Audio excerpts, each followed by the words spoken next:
Tree Talkin Time is brought to you by Conkey's Outdoors and Stone Creek Hound Supply. Be sure to check them out for all your hound hunting needs. Welcome to Tree Talkin Time, where we talk all things tree dogs, from the smallest feists to the largest hounds, treating squirrels to bears and everything in between. And from time to time, we might even run a little fast game.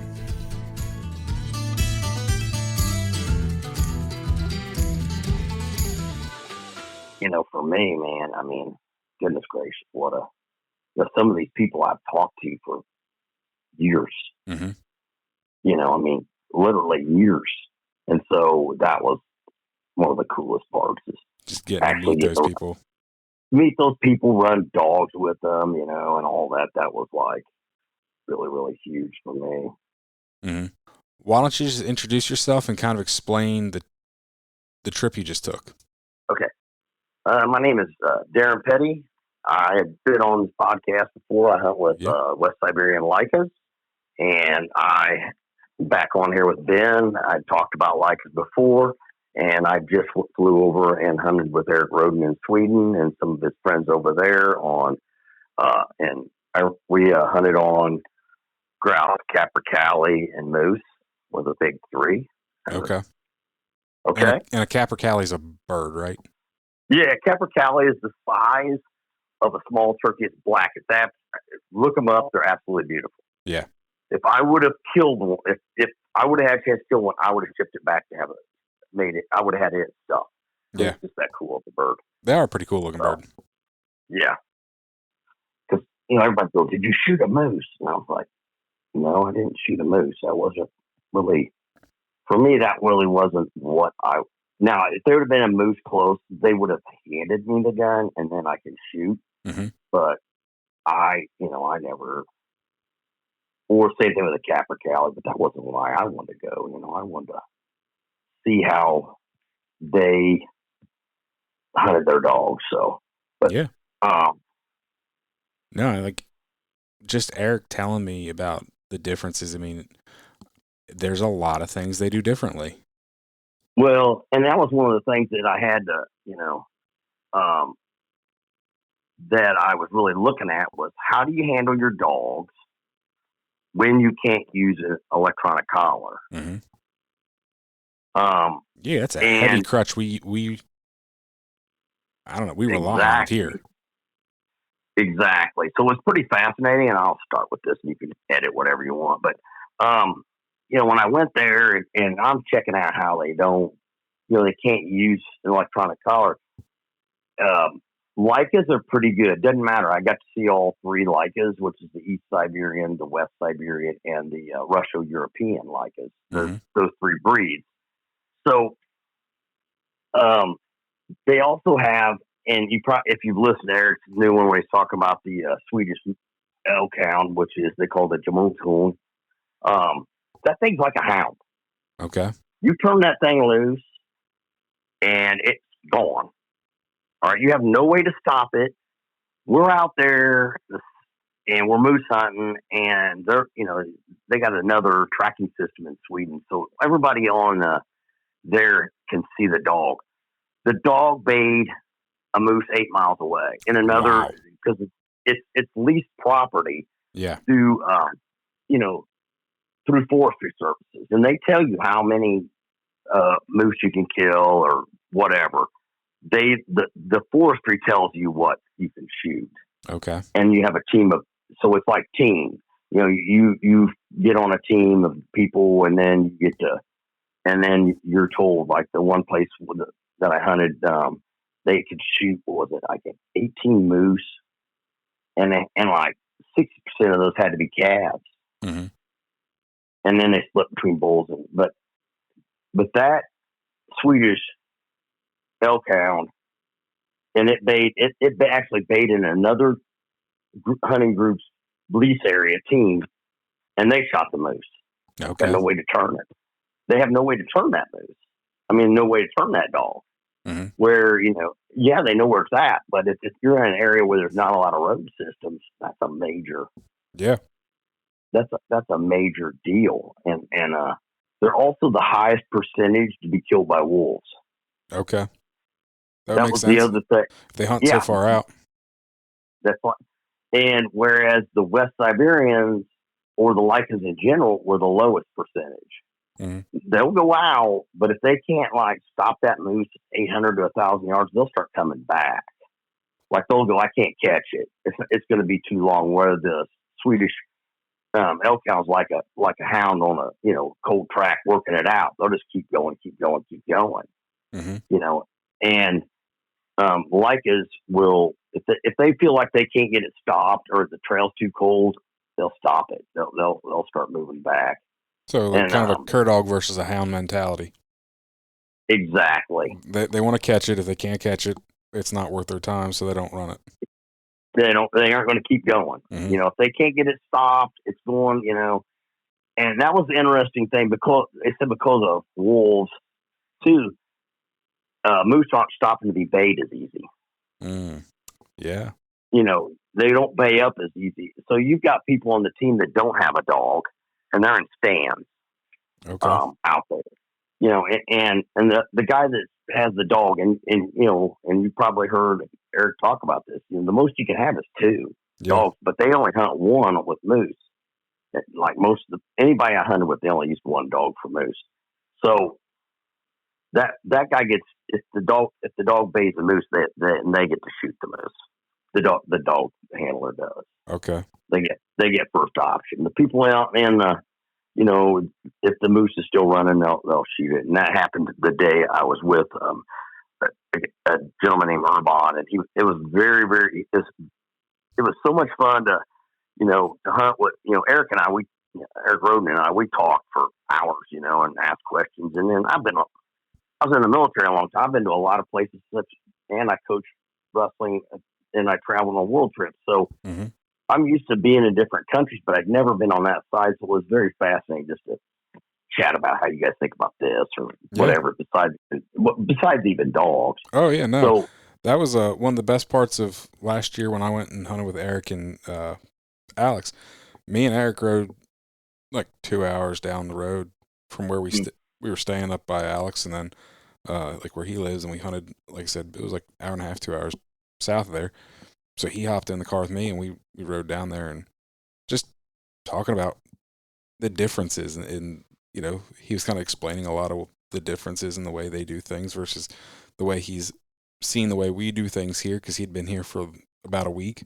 So it was pretty cool. Yeah, I mean, that piece of it, him and I'm hunting with Urbon, and his East Siberian Lyca would make pretty big loops, anywhere from maybe, I'd say, on a short end, 300 yards to 800, and then would check back in. Well, what he does is when they come in, he treats that dog. The dog doesn't hang around; he goes out back hunting, and then the dog would come back. Which, if you don't have the ability to stop the dog, that's pretty good thinking. You know what I mean? The dog's gonna, and because it's always a positive experience.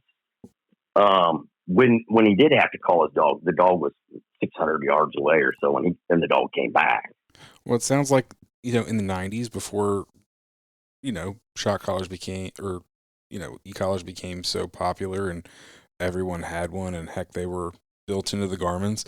Which Garmins weren't even a thing at that point, but you figure cur dogs, that's what they did. You didn't have cur dogs that hunted out. They made they made loops. They checked in. Because I was on the beginning. I grew up in the late 70s and 80s with hounds. So even then, the line of hounds that we hunted with, and Mike Rafe he's in the Coonhound Hall of Fame, long-time English dog hunter, hound hunter. So everything we had hunted like competition hound. I mean, they left. I mean, you just point them to the woods. Yeah. Well, you had to wait till they treed, or were running something off, and you could go cut them off. You didn't have a clue where they were at. Yeah. You had, and of course, I grew up where I didn't even know what a cur dog was. I didn't know about squirrel dogs. I'd never heard of Feist until I went to the Army and had a buddy from West Virginia. That was the only way I'd ever heard of them. I'd never heard of such a thing.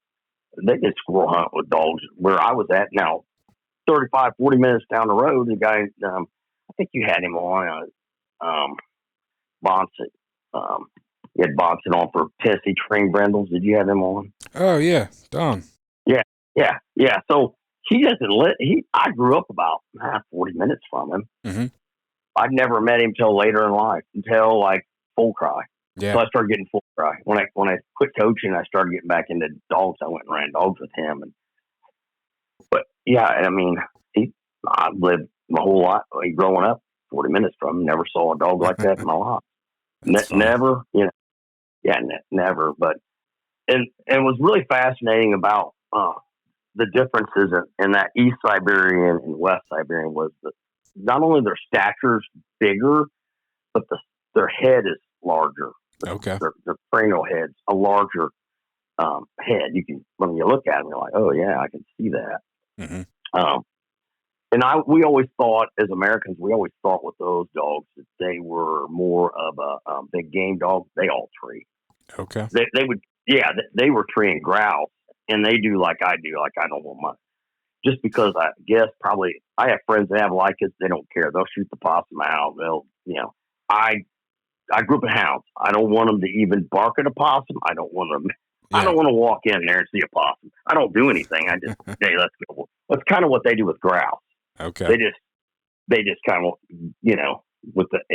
this one guy had an East Siberian that treated several grouse that day, and he's like, I was like, I wouldn't mind having some of those over there because maybe I'll like have her bred and send her, because this gentleman, he does a lot of business in the U.S. Okay. And so he actually flies into Indianapolis once a year. And I told him to let me know. He goes, you might be able to raise a litter of pups. And I said, well, I can more than pay for your dog to come over here because we just don't have a East Siberian. So we had discussed that a little bit because he does fly into the U.S. once a month. But that was something I never knew about East Siberians, is how much they would tree. And that was something that Adam and I discussed too, is Adam Bua, is that was just our idea. We didn't realize how good of a tree dog they really are. Yeah. But the one dog that I will tell you right now, if ever we had very many of them, guys would absolutely go nuts towards the squirrel dog, is the Norbotten Spitz. Because they tree hard, they cover ground. They use that dog for grouse and capercaillie. Okay. And when I say cover ground, I'm talking 20, 30 miles in a couple of days, like it's nothing. And they don't. Then the one I hunted with he just got his Erik Rohdin had and Irina Vihas own him. They're a couple, and I've known them for years and years, probably about 12 years or so. And he wanted to spend more time chasing birds because of where his cabin is. He actually lives in Norway, but he has a cabin in Sweden. There's not very many moose, so he went away from West Siberians to Norbottens to chase birds. And man, that dog laid down. I'd say anywhere from over 80 to 100 barks a minute, a little over, on birds, on ground, and that dog did he told me 30 kilometers. So, I'd have to do the math in my head real fast, but that's 20 some miles. Yeah. And you're we hunted for six 6 hours, and I never saw his frost dog ever quit hunting, and Jeez. And always at a lope. Just at a lope. Now, just loping. People that have listened to this podcast are, I would say, probably at least vaguely familiar with the Leica breeds. I've had you on, we've had Adam, we've had Erik, we've had Alex. So, I mean, Leicas are not completely foreign to everybody. But what the heck is a Norbotten Spitz? No, I should explain that. So, okay, a lot of people know who the Finnish Spitz are. Yeah, they're little red. They're red. Yep. Norbottens are colored very much similar to Leicas, white, with, some sort of spots on them. Smaller dog, or, around 20 to 30 pounds, that range. So they're smaller, almost on that small size of a cur dog to the feist dog size. Mm-hmm. And they're mainly a bird specialist, although some people are using them on moose. A lot of those people that have Norbottens do not like it and will not sell. There are those purists that will not sell you a dog for moose. Yeah. A Norbotten. But they're just a smaller, primitive dog like, Karelian bear dogs or West Siberian, East Siberian, any of the Leica breeds or the Karelian bear dog breeds. They're in that Spitz. They're in that northern breed Spitz family with the curl in their tail. They're just smaller. Yeah. And man, they tree hard. They tree hard. I've had my Leicas that I have tree pretty hard, and I have been with guys that like his tree hard, but nothing like them. Yeah. I mean, nothing like them. And the one that Erik Rohdin has, they just he's got his second number one diploma for him, and so diplomas are 1, 2, and 3. Okay. And so the first diploma is the best, and I think it's 75 to 100 or something like that, and you get the one diploma, and you can actually, if you don't get a diploma, if that dog doesn't get a diploma, it's not breedable. Oh wow! It can have a 3 in something, but it's not breedable. It also has to be judged and passed like our show dogs. Mm-hmm. Like when you go to, it has to pass that, and it has to have a diploma to be breedable. So they're pretty strict on that, huh? Oh, yes, very strict. I know that most countries, and I'd have to ask Erik more questions. There's breed wardens in a lot of countries that say you can breed this dog to this dog. Even the Drots here in the U.S. Yeah, there's a breed warden in the U.S. that controls who breeds what dog to what dog. I knew that was a thing with like the Germans and the Drots, and I would say the German breeds in general, if they're from Germany, Yogs are the same way, and any one of those, but and they don't like.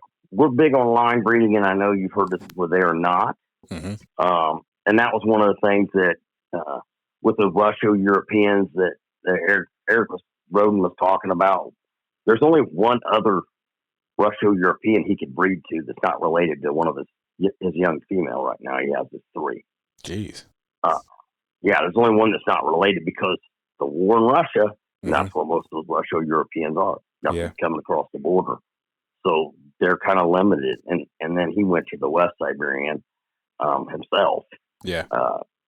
There's some, and I've heard this over the years, and some instability issues mentally with the Russo-Europeans, probably a little, not a big breeding pool that can cause that. His was a little, had gotten attacked by another dog, so she did not care for other dogs. And it was, I told him, I go, that's nothing I can't, that wasn't terrible where it wasn't anything I didn't think I could fix here in America. They're such a positive environment, they wouldn't be able to correct a dog for doing that. Like I would correct a dog, and then they work them through all my obedience, and then work up to where I'd correct that dog for growling at other dogs and go from there. Yeah. But that the Norbotten, that was just a fun dog to hunt with. If you're a tree dog guy, that's probably the dog that you would really prefer out of all those northern breeds. If you're a squirrel dog guy, you would like them better. Billy Joe Hoots who's another Leica man in Arkansas, who you might have seen his name, right? He was been in Leicas for a long time. He had a Fender Spitz, and he said, fantastic squirrel dog, but hard-headed. Yeah. And I've heard that several times. Well, I found the Norbotten not to be that way. Gotcha. Why is it that I found them, none of them ever? Why is it that none of them have ever been imported for? Well, we have a bad reputation here in the U.S. We cross everything. They're purists. Those countries are purists, right? Then they are, and I understand that. I mean, so when you're a purist, and like there's if you look back in some of those fights and lines and curves, you'll find elk hound and you'll find finished spits. They bred them to braid the hair out. And I'm trying to think of that one that had elk hound in him. And Cadillac Jack. Okay. I was told by an old time vice man that Cadillac Jack had elk hound. He said every once in a while they'll Ed Wilder is his name. Ed. Unfortunately, Ed's dementia now, and when I go pick him up, we're talking about 40 years ago, but I still go get him and take him to run dogs. Mm-hmm. But he said Cadillac Jack had elk hound. Now, there's a Cadillac Jack owner out there, and I've insulted you. I apologize. But hey, you never know. And I can tell you what, this has nothing to do with Mr. Earl Reynolds. He's got a fantastic line of feist, but I can tell you right now, those dogs look like they've got elk hound coloration-wise somewhere. I mean, way back in there, they look like feist, but they are a lot of the dogs that are produced by his line of dogs are colored up like an elk hound. Yeah, so that's one of the reasons why they won't hardly send you a dog. Conkeys Outdoors is proud to be a sponsor of Tree Talkin Time. Family, hunting, tradition is the Conkeys motto. They understand the importance of passing down the tradition of hound hunting. They are a family-owned business that treats you like family. They also understand the importance of having the gear you need when you need it. Conkeys carries everything for your next hunt, and it ships to your door quick. They also offer great warranties on all tracking systems and financing options. Check them out at conkeys.com. You can also use the code TreeTalkinTime5 in all caps to save as well. Now, if you have a good reputation with them and you signed a contract that said, hey, I'm not going to cross this with anything, if you had a good reputation with those people and you went and got one, I don't think it's just harder to get them in the U.S. today.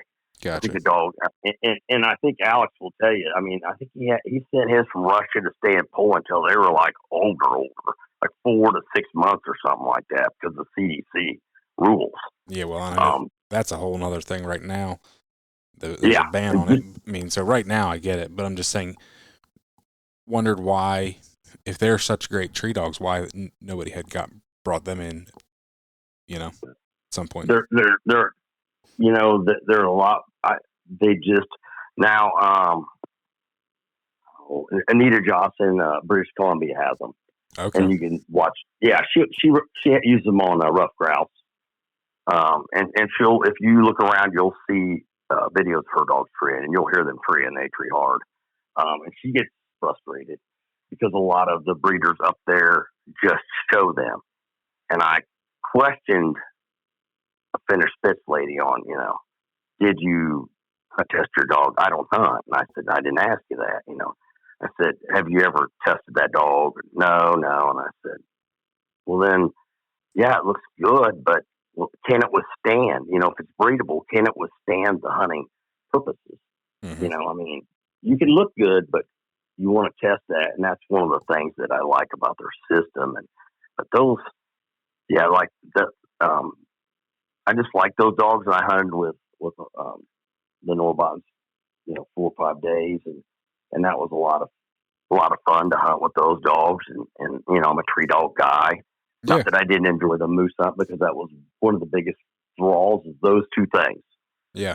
And I told Erik that. I said, look, I want to see birds get treed, and I'd like to see it be on a moose hunt, because it's something that I will never get to do in the U.S. Oh, yeah.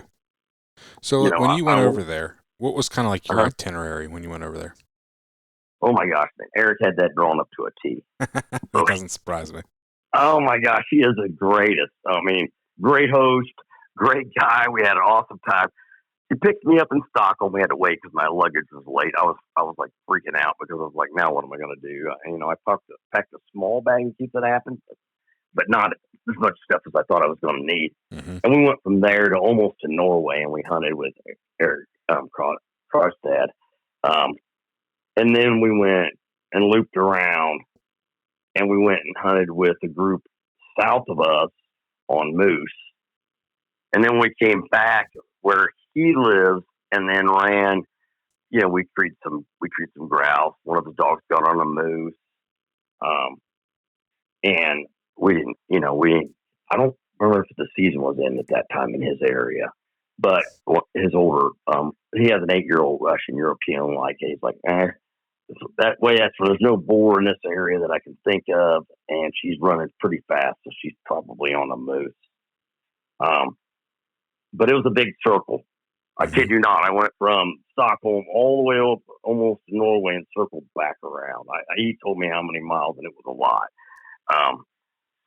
And then we'd hunt, and we got to do all that kind of stuff, and that's a beautiful country. That's awesome. That's a very, very beautiful country.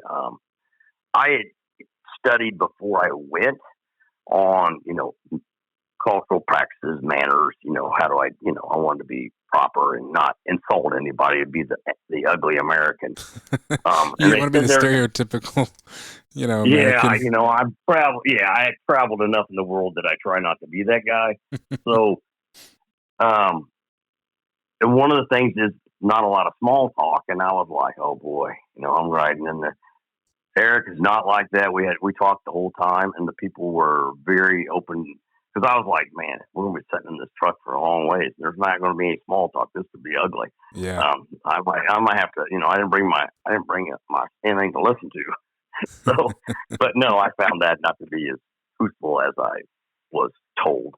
Yeah. And most of them speak English. The older people, when Erik and I were talking about that, he said they can speak English, but they're a little embarrassed because the younger people, of course, they start about 3rd grade. Okay. So you get to spend a lot more time talking and asking questions, and their English is you spoke to Erik, his English is more than it's easier for me to talk to him. Some of my wrestling friends from Bulgaria, I will tell you, it's a lot easier. So that just the practices, watching those dogs, the individual dog work is the thing that is so much different. Now, I don't hunt molt. Now I'm getting ready to go try my dogs on bear in December. We'll see how they do. One of them's treated a bear before with Alex's dogs, but you got to put the dog in the right area, and usually they're pretty good about following the strongest scent. But we usually hunt more than, that's the only time is when I'm preparing dogs to hunt big game is I will start hunting a pair of dogs together to get them used to each other. Okay. Because most of the time I hunt my dogs by themselves. Gotcha. So lately I've been running dogs, in a pair, trying to figure out which pair I want to take, there's one of my males that I want to take that, he's a grandson of my dog that passed away, Kilby, that was a Ukrainian import. He's bigger, he's fast, I've hunted 4 generations of his line, and I was trying to find out which female to go with that. But that's the only time. I usually hunt a single dog. Well, they hunt single dogs a lot. And when we were on a moose hunt, the Swedish elk cow came across the East Siberian Leica I was with them. They kind of scuffled a little bit, and the moose they kind of looked at each other or something, and the moose got away. Because the East Siberian was baying a moose. And then usually they just ignore each other, but they somehow come in contact, and it wasn't a blown up fight or anything, but they got a little growly with each other, and then the guy I was with, Urban, called his dog back, and it came in to us. That the Swedish elk hound, which they're not as big as we see in Norwegians. I thought their coat was thinner, but it could be just the way that ours are poorly bred to be show dogs today. Yeah. It's hard to say how they looked back when they first came here. Mm-hmm. And I think I told you before when you and I talked before that I did something for Full Cry. If you look around in one of those older articles, you go back 12, 13, 14, somewhere in that range, that there was a big pocket of Norwegian elk hounds in that area, and they've been brought in from some timber people in an area in France. and they all treat. And so if you look around, where do you see most elk hounds back over the years? In that West Virginia, Eastern Kentucky, probably right around your area, the southern parts of your area. Yeah. So they just had the Swedish ones had a thinner coat. Mm-hmm. Were not as heavy boned looking to me, and like I said, I can't say how the Norwegians looked. I didn't hunt with any Norwegian elk hounds while I was there, so but the guys that prefer the Lycas will always say, well, they ought to be charged road tax because they'll run down a road, where they don't. That's a big joke about them, though. Or you just scroll on Facebook, you'll scroll on whatever, and like tell the did watch your dog on there. And I laugh because I'm thinking, oh, it's kind of like to turn a hound loose, you're going to turn that dog loose, and you're going to sit there by the truck and talk to your buddies and watch them on the Garmin until wait till them to strike. It's not the same thing with those dogs. I mean, they kind of get out there, and if they get on a moose, they don't quit very easy. I mean, they'll keep going. Yeah. And then I kind of want to tell you about this other dog that I didn't get a hunt with, and the next time, and I'm going to go again. Okay. I'm going to go back, and I want to go. And Irina Vyas and Erik Krogstad, they asked me to. They invited me to come back, and I know that any of those people, Erik Rohdin, he's great. I want to go see the trial on the black Norwegian.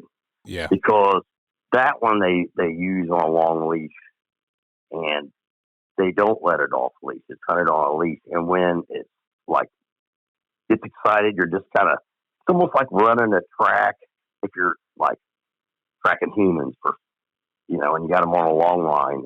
Yeah. And then when that dog gets excited, you kind of follow that dog, and you're supposed to be able to look between its ears and see the moose. Now, when it stops, what's that? Why do they only hunt it on a leash? That's just how those are hunted. That particular dog is just hunted on leash. So they were talking to me about, Irina had not seen them in a trial either, and she's like, "Oh, you should come back and we'll go see those in trial." And I was like, "Oh, that sounds like, that." Because I was joking. I said I could bring one of those back and I could go on a moose hunt because I just be walking around with my dog. Yeah. Nobody knew I was actually hunting moose. There's a big thing. I think it's out of New Zealand. They use dogs basically kind of like that. I don't know if it's leashed or not, but basically the dog hunts right around you. It's basically they use a bird. A lot of them are using bird dogs to point deer, in essence. It kind of sounds similar to that. Hunt close and stop. Yeah. And they've got several types of. They have several types of dogs. And I would have loved to have hunted with some of the Swedish hounds. Yeah. And I got to do one, the Drever hound.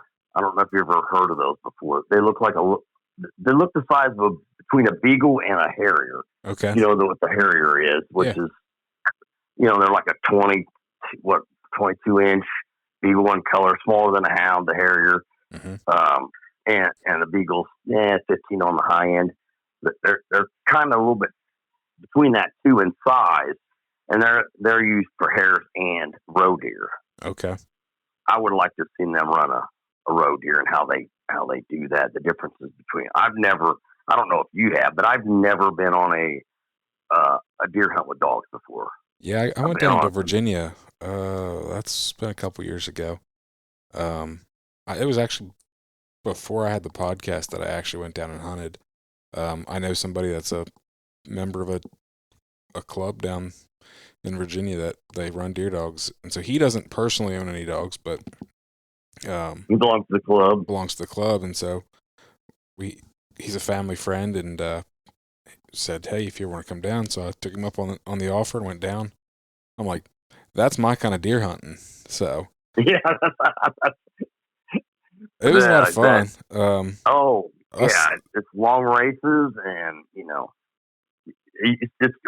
I assume, and you tell me if I'm wrong. It's probably like the deer races that we had in my day before we had electronic collars. You're trying to cut them off. You're trying to cut that dog off as it's crossing the road, except you're trying to cut the deer off and get a shot when he's crossing the road or something. Because of, like I said, my buddy doesn't have deer dogs. We were just sitting on stand. So, like, I didn't get to see the houndsman side of it, other than the fact that, like, they dump dogs loose and you just see dogs coming through with, sometimes they're on deer, sometimes they're not. So. Yeah. And that's one of the types of hunting they do there.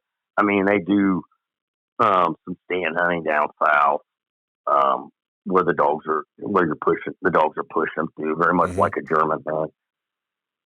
Ours was, they had stands, but they were using a dog, and the thing that I like there more than anything, is that they think it's unethical to not have a dog. Yeah. When you hunt. Whereas we think it's unethical to have a dog. We don't think it's fair chase. I just had I posted a video of some mountain curs treed. And I had somebody say, what was it? That's cheating, be a man. And I just laughed. I'm like, first of all, using dogs has been around. That's why we have dogs. Forever. That's how they end up being with us. If you think using a dog is cheating, then if you do anything other than carve your own bow out of a freaking stick, same with your own arrows, and flint knap, a point onto it, anything you do is cheating if you think using a dog is. Yeah. Like, if you do anything beyond that, then and I told him, I said, I honestly have more respect for people that think all hunting is wrong than you. That is the most ridiculous idea I've ever heard. Like, at least people that think all hunting is wrong don't pick and choose. Yeah, it's across the board. Yeah, they just think it's all wrong, and and that's I have a like I said, like I was telling you before we started, I have a real issue when I'm hunting on military land, and they give us an area, and I might be quarter of a mile, half mile away, and they're calling, they'll call range control to handle that, and they'll say, he's hunting a dog around me, and I'm like, man, I'm like a quarter of a mile away, and my dogs don't run deer. I mean, I was a long ways away from a guy who complained, and I actually shot the squirrel with my Leica, and went down and walked a little. He went on to go hunting, and then I jumped the deer, because I walked right right where he went by it. I'm the one that jumped the deer. Yeah. I just shot it was a running squirrel, so I shot it with a shotgun, and the deer was still there. Yeah. The military installation, so they're used to shooting all the time. I mean, there's several ranges there, but that's the problem we have in America, and that's why I really enjoy, whether it's people in Europe's thought process is on. I think that's why they're especially any one of the German dogs, they're all able to blood trail. Mm-hmm. And then the latest, I mean, they're because and they just have Erik had one he dropped here long ago on his podcast where they talked to a guy, and he is Michael Anderson, and he has a dog that if you hit an animal over there, you have to call the police, and they send a dog tracker to track the animal. Yeah. And that's by law. If you don't do that, the insurance company won't cover you. And that guy, he prefers his Lycus for that. So the ability, because one of the other guys I hunted with talked about that too. He said after a while that dog will leave every other animal alone because they're just fixated on the wounded animal, which makes total sense. Mm-hmm. If we're talking about an Aboriginal breed that's more wolf-like in thought, anyways, realizing that animal's in distress, mm-hmm. And able to pick through all those other deer and just stay with that track. Yeah, I assume after a while that the dog figures out not only the blood but just the scent I know from work with people that do man tracking, and he talked about this. It's easier. I want to say he said, if I didn't, and he's listening to it, I apologize. But I was listening to a canine officer say it's easier to do a real track with somebody that's actually scared or afraid than it is not real track where they're just practicing. Yeah. Because the chemicals their bodies are releasing out of fear. Oh yeah, I'm sure. And I, and so that was what I think that the dog actually, and that guy was using not your traditional blood trailing breeds when we think of them in America, because I get asked that question because I used to use the Yak Terrier for that. Yeah. I'd get calls and I'd go out. But people ask me about blood trailing, and I go get like a well-bred German Dachshund. Yep. Because they go in the Midwest. I tell them, I go, because believe me, those people that are taking pounds, you're getting drugged through the brush. I'm like, get a dog that doesn't pull real hard.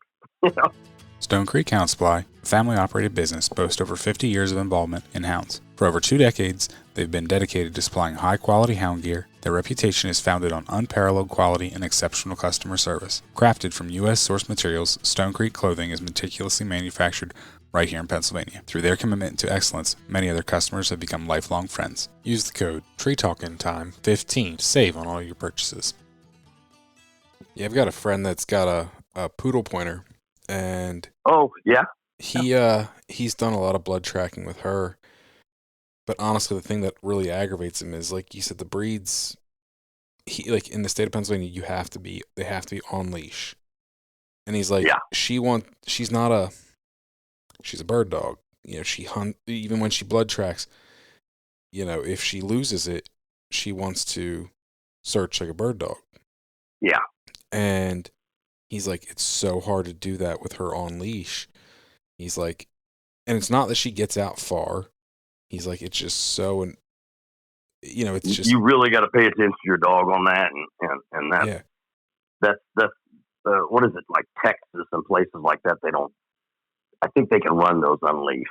Yeah, and they like blue lacies or black-mouth curs because they're winding dogs, and they'll find those where I think down in those states they don't have to be leashed. I think a lot of the states that allow you to run deer dogs don't require it, but then a lot of the states that don't basically require you to keep them on a leash is kind of what it seems like to me. Yeah. But it was. I mean, I'd highly recommend anybody to, if you have an opportunity to go somewhere and go, if you're a dog person, I don't care what country you would go to in Europe that is, I would highly recommend you reach out to dog guys and go see other people hunt their dogs, because we have to stay together as a community across the world. Oh yeah. Because we and it's been said many times by Chris Powell and you and many others, we're the easiest ones to get rid of. Yep. We're the proverbial, as Chris Powell says, the low hanging fruit. And so when you get an opportunity to, and the other thing is that I found fascinating, I'm looking at how they're not using an electronic collar to remind myself how we used to actually do it. Because what if they get rid of that? You still got to be and you still want to hunt your dog. Well, and when I explain to them how I go about, I have a whole process just because of what I do as a dog trainer. I'll introduce an electronic collar without messing your dog up. Yeah. When I'm going through that with people over there, and I think some of them it made them think a little bit about, that's not as bad as I thought. Because after your dog really knows, most of us are toning our dogs. Oh yeah.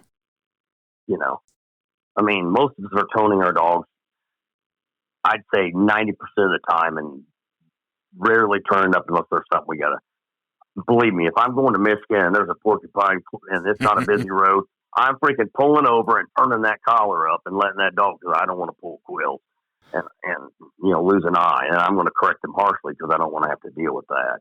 Exactly. And that was, one of the things that I found fascinating, when they had me in here, a month and a half ago in a school, and it was a career day, and they had me come in and I'm talking to kids, and I broke out every possible tool and I'm explaining to them. And I go, this is not a shock collar, and explained how, it's like a TENS unit.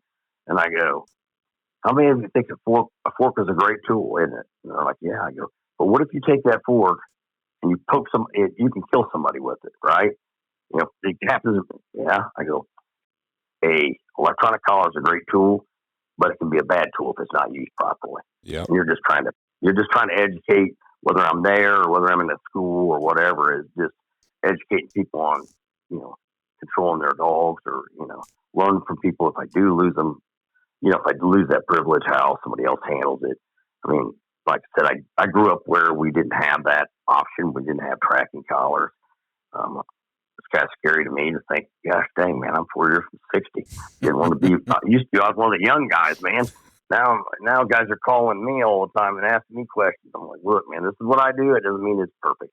It's just what No, exactly. What I find, what I found work over the years, and my dad's 81 and still out there in the woods chasing his Leica by himself. That's awesome. And I'm just couldn't be more tickled. And I get asked all the time, why don't you worry about your dad getting hurt? I said, my dad's 81 years old. If he gets hurt, he can call somebody. If he passes away out there, that's the way he'd rather go. Yeah. I mean, and I never have a panic about that. I never have a worry, but I hope I'm able to enjoy that. And I just had my granddaughter up here, and I took her hunting. I took her squirrel dog and a coon dog, and then I took her deer hunting last time she was up. Nice. And she said, Grandpa, she lives in eastern Kentucky, and I went and I brought her up here, and I took her, and then she told my son, and she told me, and she goes, I'd rather hunt with the dogs than go deer hunting. It's boring. She goes, I enjoy that more. And I was like, honey, as long as you want dogs, I said, your grandpa will have them as long as I'm alive, and you can, and so, yeah. And my dad, he's real tickled because that's his great granddaughter, and that's the fourth generation of dog hunters. And he's real tickled about, how much she enjoys that. And then I get to sit there and talk about and show her pictures of hunting in Sweden, and she's like, you're sharing, and when I go, I'm taking her over to West Virginia to chase bears. Nice. On my way, I'm like, yeah. I told her, I said, I can't guarantee you're going to kill a bear. This is the first time my dogs have ever had to do this. It'd be, luckily, I've got friends there where they know where their bears are at. I don't have the ability to put my dogs on bears very often, or they would just do it. It's pretty easy for these dogs, whatever you're hunting. If you shoot it, they'll hunt it.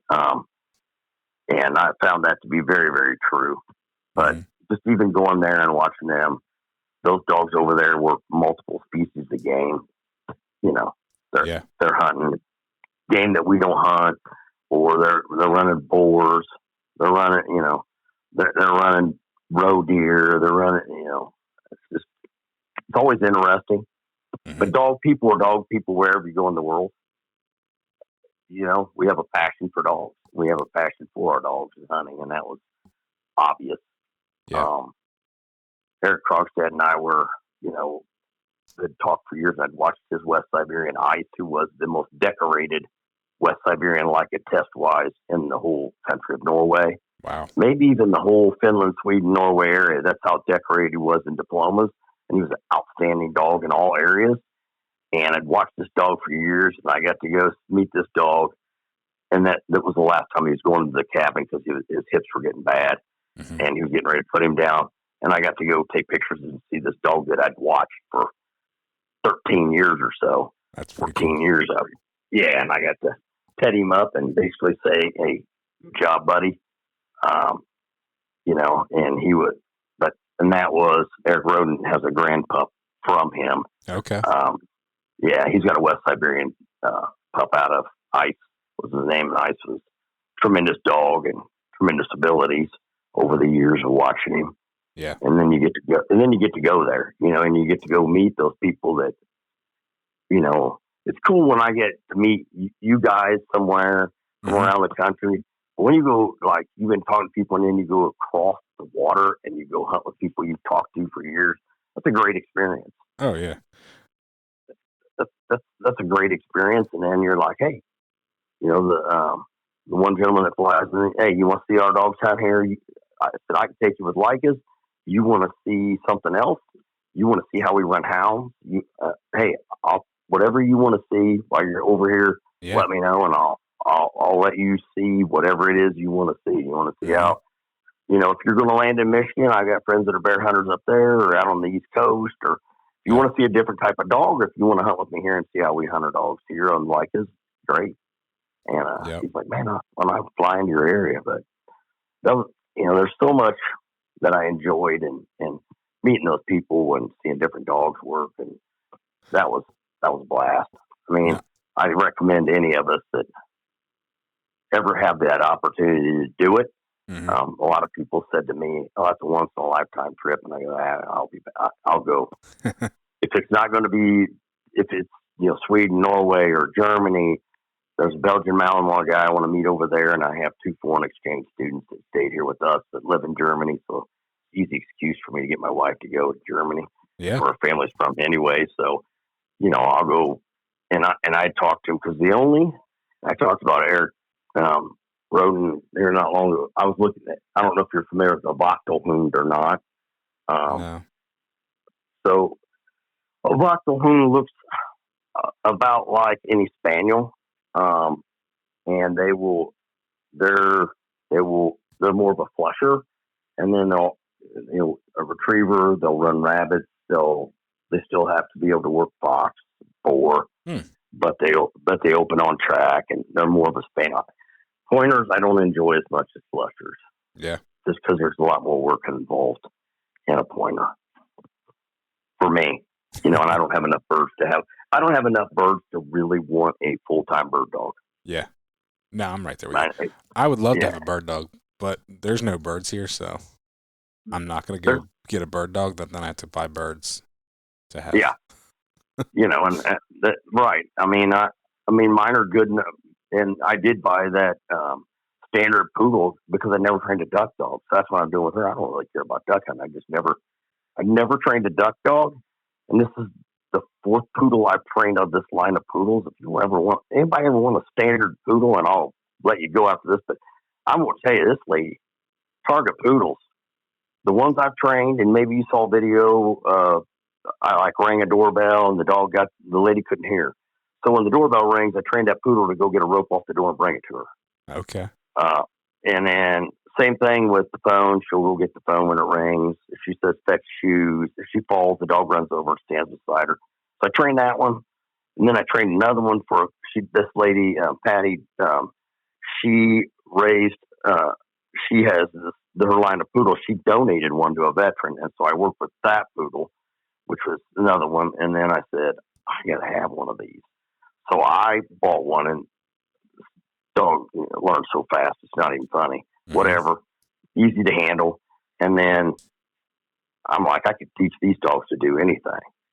I mean, they're just a great line, and you don't run across that very often. And the breeder's outstanding. She talks about, and like the one with the veteran. I mean, that poodle that went to the veteran, her grandmother was best bitch at show at Westminster. Wow. But that poodle breeder thinks like you and I as a breeder, or any other. She's looking at all those characteristics that make up a good dog. Athleticism, all the things that made the poodle what it was. That's the way she breeds poodles. And I just trained. Exactly. They have all that. And she has many champions. But when I talk athletic, jumped over my Corso's back. The first one I had here was playing and just jumped right over my Connie Corso's back and just kept running. Very athletic then. Oh, unbelievable. A lot of fun to train. My sister-in-law wanted a dog, and they were going to spend $4,000 on the doodle, 3 or 4, and I was like, forget it. Go. This lady will sell you one that somebody, because you can't sell her dogs. That's what makes her such a great breeder. If something goes wrong, you got to take it back to her. Mm-hmm. So she had one that went back because the lady passed away or something, and I trained it for my sister-in-law. And there you go. My 3-year-old niece was scared of dogs, and I took my poodle down. Now I got to post the video of my niece throwing ball playing with that dog Tony, and she's like 3 years old, and Tony's just eating it up. Nice. And that's whether we're talking hunting dogs or whatever. Isn't that what's great about what we do? Yeah. So, but is there any other questions you'd like to ask me? No, I just want to know about your trip. Like I said, we talked about it before you even went, and plus Erik had told me that you were coming, so I was really excited to hear about it, and I think it's pretty cool, and not every day that somebody, that's been on this podcast, and just in general, that from the United States travels to Europe, any country, and gets to go travel and hunt over there and see the differences, and so. And I holler, if you told Erik you were coming, it'd be a great time. And I'm not gonna lie, I was worried about the ticket. Mm-hmm. That ticket was cheap. My round trip ticket, I flew out of Chicago and back with insurance, with tax, $700. What?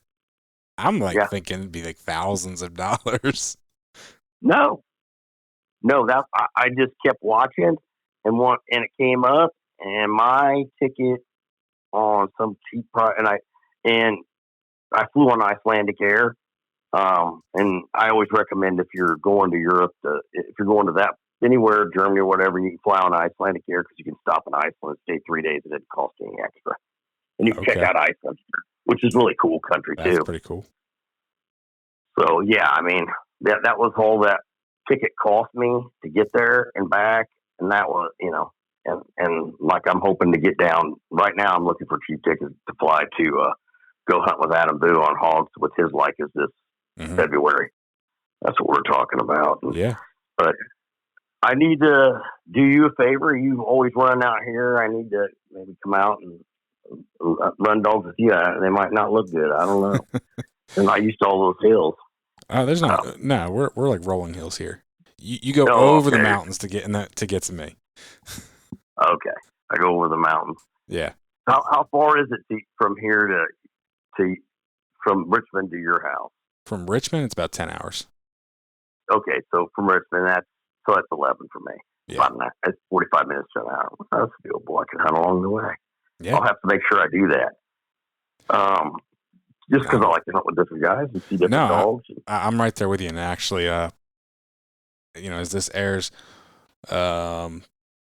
this week I'm going to be loading up and heading down to Arkansas, and I'm hunting on my way down. I'm hunting on my way back.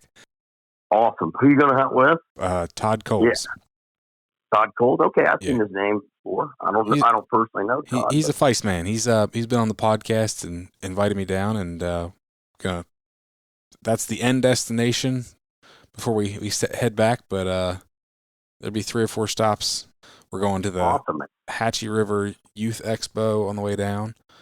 That's on the 30th, and then stopping to chase some bears on the way in Virginia on the way home. Who you go chase bears with? Wayne Hensley, Uncle Wayne. Okay, I think Uncle Wayne. Yeah. He runs them with what? He didn't. Does he run hounds or does he run like a cur dog?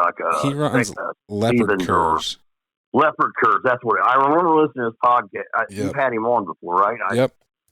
Okay, I remember you talking about, and then I thought he ran some sort of cur. I couldn't remember which one it was because I keep up with you.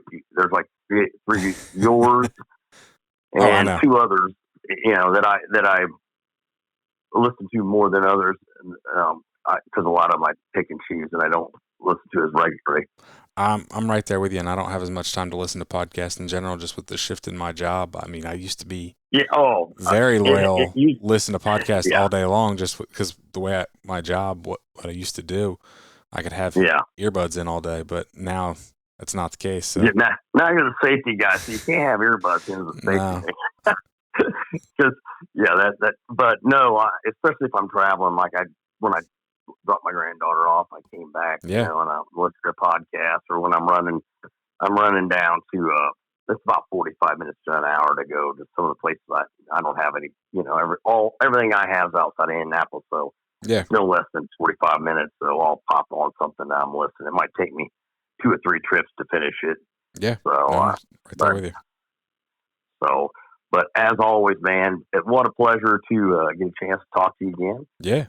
Same. You know, you've really done a lot of good things for all of you, and you especially with some of the smaller, less known breeds, and just some of the stuff that you have. You know, you should be proud of yourself. I'm real happy that you're doing what you're doing. I mean, you guys are, you know, helping all of us across the country make contacts like that, Yeah. and the world. I really appreciate it. That's a big deal, and don't ever think it isn't, because it is. Because there's a lot of those guys that you've had on that I've like touched base with to see, hey, you know, I heard him, gentleman out in Nevada. I called and talked to him a little bit. That ran curves on lions. You had him on, and we talked a little bit. So keep doing what you're doing, okay? I'm gonna go after I get off here. I'm loading up some dogs to go run dogs till about 2. There you go. So you have a good night, Ben. Thanks for having me on, buddy. You too. You can find me on Facebook and Instagram at Tree Talkin Media. And until next time, keep 'em talking in the timber.